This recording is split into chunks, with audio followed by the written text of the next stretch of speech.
Sir ఏంటి మన రాష్ట్రానికి అభివృద్ధి పరంగా ముందుకెళ్ళిద్దంటారా? అన్ని గవర్నమెంట్‌లాగా వెనకబడి ఉండిద్దంటారా? గతంలో జగన్మోహన్ రెడ్డి పరిపాలన చూశారు. ఈ కూటమి ప్రభుత్వం 2 నెలల రూలింగ్ ఎలా అనిపిస్తుంది? మరి మనం తెలుగు రాష్ట్రాలు రెండైనాయి. తెలంగాణ అభివృద్ధి చెందుతుంది బ్రహ్మాండంగా, వనరులు బాగున్నాయి. మరి మన తెలుగు రాష్ట్రం ఇడిపోవటం, మరి 2014లో చంద్రబాబు నాయుడు గారు గెలవటం, అభివృద్ధి పథంలో నడిపాడు, బాగానే నడిపాడు, అంతా చక్కగా ఉంది. మరి ఈ నీచ నికృష్టమైన జగన్మోహన్ రెడ్డి ఒక నియంత పోకడతో రాష్ట్రాన్ని ఒక 20 ఏళ్ళు వెనక్కి నెట్టేసాడు. అభివృద్ధి పదం అనేది లేదు ఎక్కడ. ఒక నియంత పాలన ఎలా ఉంటుందో, ఒక నీరో చక్రవర్తి, ఒక లాడెన్ ఒక ఉగ్రవాది కనుక చేసినట్టు విపరీతమైన పరిపాలన, దారుణమైన పరిపాలన. ఒక ఆఫీసర్లు అనేది లేదు, ఒక పోలీస్ వ్యవస్థని నీ ఉక్కుపాదంతో నీ చెప్పు చేతల్లో పెట్టుకొని వాళ్ళ చేత ప్రతిపక్ష నాయకుల్ని ఇబ్బందులు గురి చేసి 5 ఏళ్ల పరిపాలనలో కూడా మరి వనరులు దోచుకు తినేశారు. ఎక్కడా కూడా ఇప్పుడు చూడండి అవినీతి, ఎంత అవినీతి జరిగిపోయిందో. 1000 కోట్లలో ప్రతిదీ తోడితే 1000 కోట్లు, ప్రతిదీ తోడితే 1000 కోట్లలో ప్రతిదీ ఇన్ని రకాలుగా చేసి కూడా నాకు ఇంకా 40% ఓట్లు ఉన్నాయి, నన్ను ప్రజలు ఏమి విస్మరించలేదు అని చెప్పేసి ఇంత దుర్మార్గంగా చేసి పరిపాలన. మరి ప్రతిదీ కూడా ఇవాళ మరి అతని గనుల శాఖ, అటవీ శాఖ మొత్తం, మైనింగ్ శాఖ మొత్తం పెద్దిరెడ్డి రామచంద్రారెడ్డి ఎంత దోపిడీ చేశారంటే మరి ఏం చేసుకుంటారో అవన్నీ 1000 కోట్లు ప్రజలకు చెందాల్సిన డబ్బును మొత్తం వీరి ఖజానాకు దోచుకొని తినేసి ఇంత దుర్మార్గమైన పరిపాలన చేశారంటే ఇది ఎంతకంటే ఇంకా మనం గమనించదగ్గ. ప్రజలకు చెందాలి కానీ ప్రతిదీ పన్ను కట్టే రూపంలో వస్తుంది మొత్తం.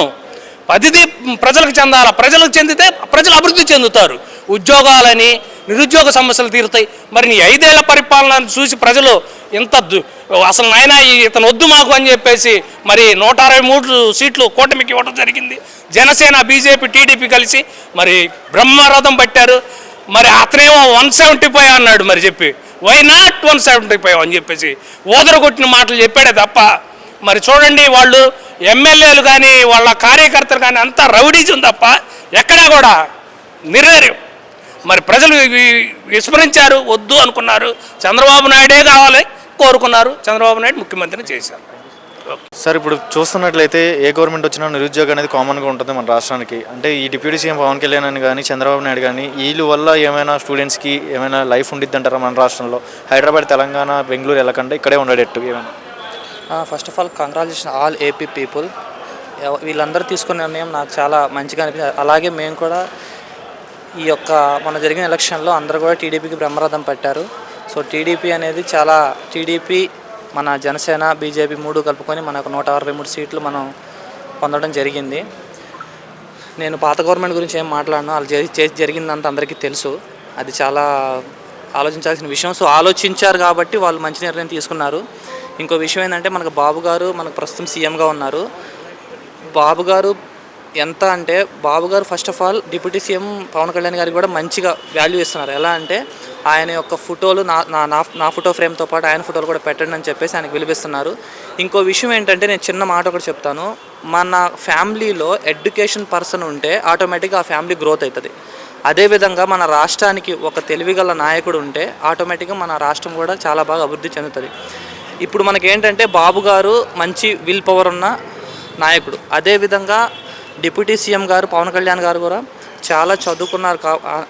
ఏమంటారు, ఆయనకు కూడా నాలెడ్జ్ పరంగా చాలా ఉంది. ఆయన తీసుకున్న శాఖలు కూడా మనం ఆలోచిస్తే డెవలప్మెంట్ గురించి తీసుకున్నారు. ఇంకో విషయం ఏంటంటే మన లోకేష్ బాబు గారు వచ్చేసి